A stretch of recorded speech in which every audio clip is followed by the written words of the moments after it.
Break ہوگی، ہمارے ساتھ رہیے گا۔ مختصر بریک کے بعد ہم انشاءاللہ آپ کے ساتھ ہوں گے۔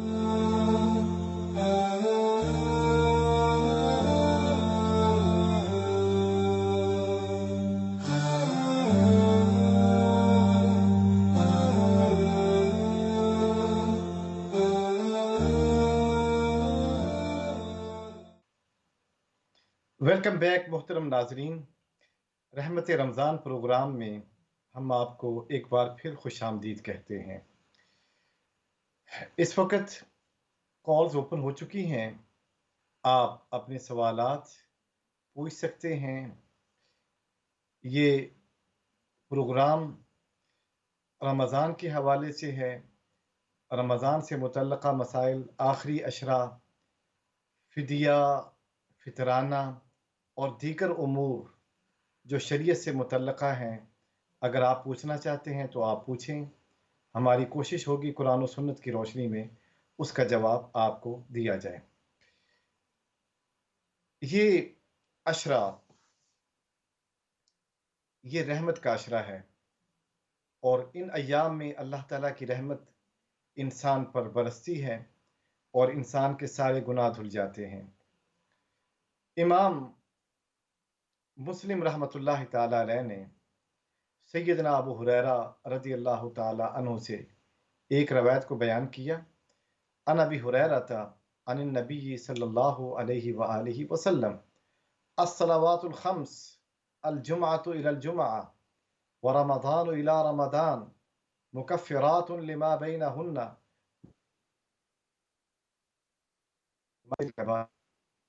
حضور اکرم صلی اللہ علیہ وآلہ وسلم نے ارشاد فرمایا، 5 نمازیں، ایک نماز سے دوسری نماز تک، اور ایک جمعے سے دوسرے جمعے تک، اور ایک رمضان سے دوسرے رمضان تک، درمیان میں جتنا بھی عرصہ ہے، یہ ایک دوسرے کے لیے کفارہ بن جاتے ہیں۔